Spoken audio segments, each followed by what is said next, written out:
What is up, guys? Source back here with another video, and in today's video I have the all-season review for the New York Knicks. Now, the New York Knicks came into the 2019 offseason with aspirations of signing Kevin Durant, Kyrie Irving, and drafting Zion Williamson, and they ended up with neither of those guys. But even though, obviously, it's funny to hate on them and stuff like that for how they always talk up signing these big free agents and don't end up getting those guys, I'm here today to talk about how their offseason wasn't so bad. And actually, I think they had a great offseason. So, getting into it, obviously, drafting RJ Barrett with the 3rd overall pick. I mean, that's a good pick. RJ Barrett, coming into Summer League, wasn't very good in his first couple of games, but has really recently turned it on.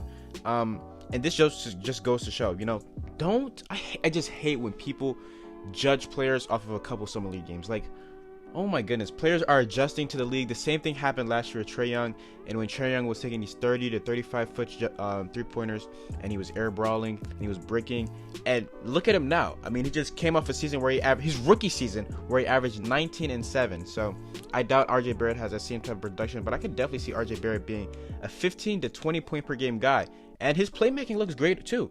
That was a sign of concern for him at Duke. One thing that I definitely want him to fix or work on in the NBA is work on his tunnel vision. In the clutch or in certain moments of the game, he can, have tunnel vision. It showed in Duke. It showed early on too in the Summer League. He's kind of gotten away from that, but other than that, I think he's gonna be a great NBA player. I don't know if he can be a superstar. Maybe he can be a star in this league, but otherwise, good pick for the Knicks. And another guy that the Knicks picked, who I also like, I'm not going to say his full name, but I know his nickname is Iggy, the sharpshooter out of Michigan. He looks great. I think he's going to be a great piece of this team, and I think he's going to do well in NBA. But yeah, moving on for the Knicks now, I just want to discuss their free agency. Now, this is the part where obviously they were going and looking at the top free agents like Kawhi and KD and Kyrie Irving, Kemba Walker probably, and ended up with neither of those guys. Even if you go to the lesser tier of free agents such as Tobias Harris, Chris Middleton, Nikola Vucevic, 3 guys who already signed to their respective teams. It's a shame. It's a shame because you were potentially looking to sign one of these top guys and then go out and compete for a championship potentially, but it didn't happen. And I'm gonna say this for the Knicks fans out there, I don't think the Knicks will ever get a big free agent unless James Dolan sells the team. I think James Dolan is definitely one of the worst owners in the league, if not the worst owner. He's just an incompetent guy. He doesn't know what he's doing, and he just says a lot of things and then goes back on what he says.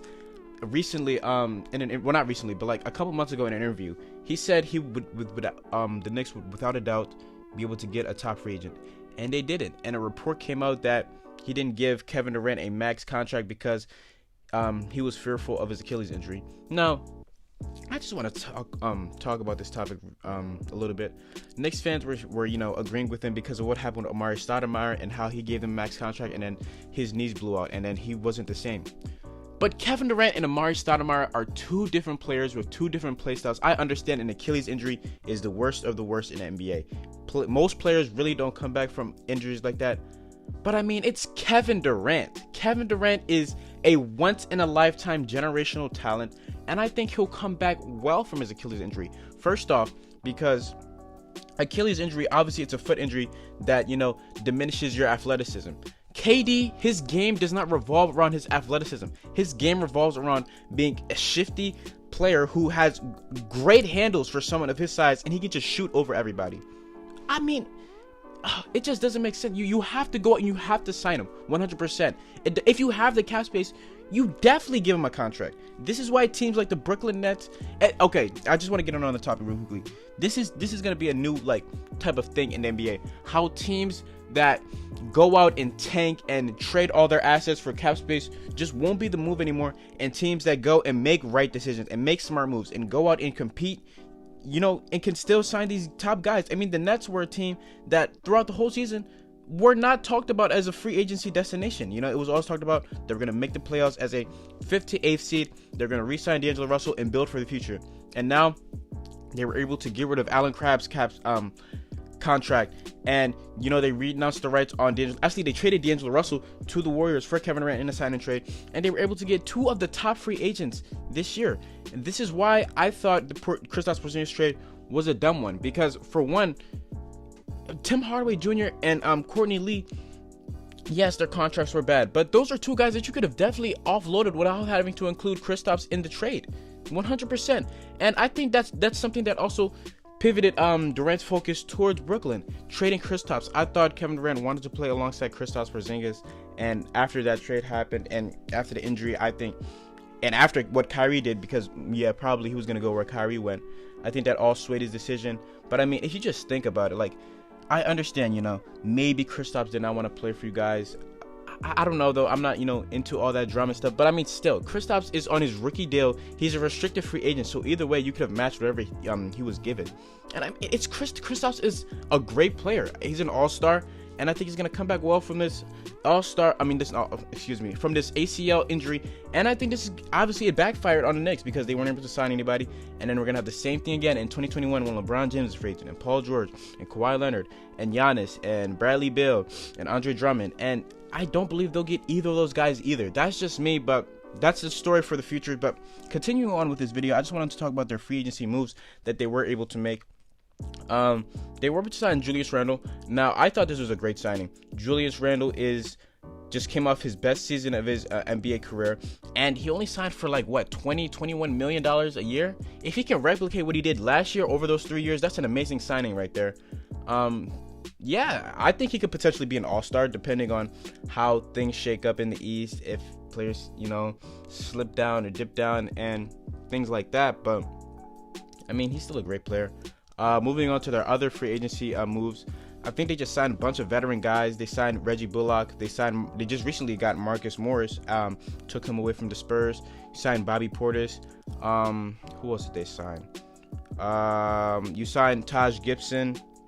You know, they just made moves like that. Now, the interesting thing about this move, as I talked about earlier, is these are all 2-year deals. They also signed Reggie Bullock. I don't know if I mentioned him, but these are all 2-year deals. So obviously, you're looking at the 2021 free agency. And I think that Julius Randle's deal is either a player option or a team option too. So he could potentially decline that, or they could waive that if they're going. Maybe they have an agreement from a free agent, but then again, I doubt it. Unless your team is contending, I just don't see it. I really don't see them signing a big free agent. But I mean, hey, at least they're trying. But moving on, I just want to talk about their key players. Obviously, I already talked about RJ Barrett, but I wanted to move on to their other guys who were on the team last year. Dennis Smith Jr. Now, for me, with Dennis Smith Jr., I don't know. I'm not a big fan of him, I guess you could say. I think what he is now is probably what he'll be for the rest of his career. I mean, it's a guy who can't really play make, doesn't have a great shot. And yeah, I mean, he's athletic. Has amazing athleticism, and he's a good scorer. I think that's it for him. I don't think we'll see a big jump that maybe Knicks fans are expecting from him. I just don't see it. I think for his career, he'll probably be a 16 to 18 point per game guy, and a guy that's inefficient, that can't really pass. And yeah, I don't know. I don't think he'll spend much time on this team. I think by 2021, he'll probably be gone ultimately, depending on whether another team gives him a big contract and the Knicks don't match, or if he's used in a trade package to possibly even acquire another star. I don't know. Moving on to another guy, Kevin Knox. Kevin Knox had a terrible rookie year. But I mean, in this summer league, he's turned it on and he's looked well, and hopefully he can replicate that into the year. I don't know if he'll start. I mean, maybe you play RJ at the 2 and then him at the 3. Something like that will probably happen, but I think he'll have a good second year, you know. I mean, hopefully he does. And moving on to last but not least, Mitchell Robinson. I mean, Mitchell Robinson, he's a great center. He's talked about a lot by Knicks fans. He's a great shot blocker, a great defender. My only problem with him is I just feel like he's a little bit too aggressive. Like, I don't want to say that, you know, the comparison. He's definitely not this player. But I kind of see some Hassan Whiteside in him. As in, not like they have the same play styles. As in, those guys are both aggressive guys who are always chasing the blocks or the rebounds. I mean, when seeing Mitchell Robinson play, he's just always jumping out of the roof. Every time a shot goes up, he's always just trying to block it. You know, I think he's easy to fake out and stuff. And I think that could be a problem for him in this league. Talking about early on in his career, he was in a lot of foul trouble because he was always going for the blocks, always going for the big play. But then again, I think he'll be a great player for them. But yeah, I mean, that's it. That's really it for this video, guys. The Knicks, I doubt they make the playoffs this year. 100% they won't. But I don't think there'll be a team that'll be deep enough in the lottery that they could challenge for a top 3 pick, but can't really say that either because of the new lottery odds. You never know. I mean, the Pelicans just got the first overall pick, and I believe they had the 9th or 10th odds. So yeah, Knicks fans, I mean, I guess you could get excited for the future. I don't know. Would I count this free agency as a disappointment? I mean, probably yes, definitely it's a disappointment. I mean, you had aspirations of getting KD and Kyrie and Zion, and you ended up with neither of them, but wasn't as big as an L as, people are making it out to be. But that's going to be it for this video, guys. I hope you guys did enjoy. It's So Sports, and I'm out. Peace.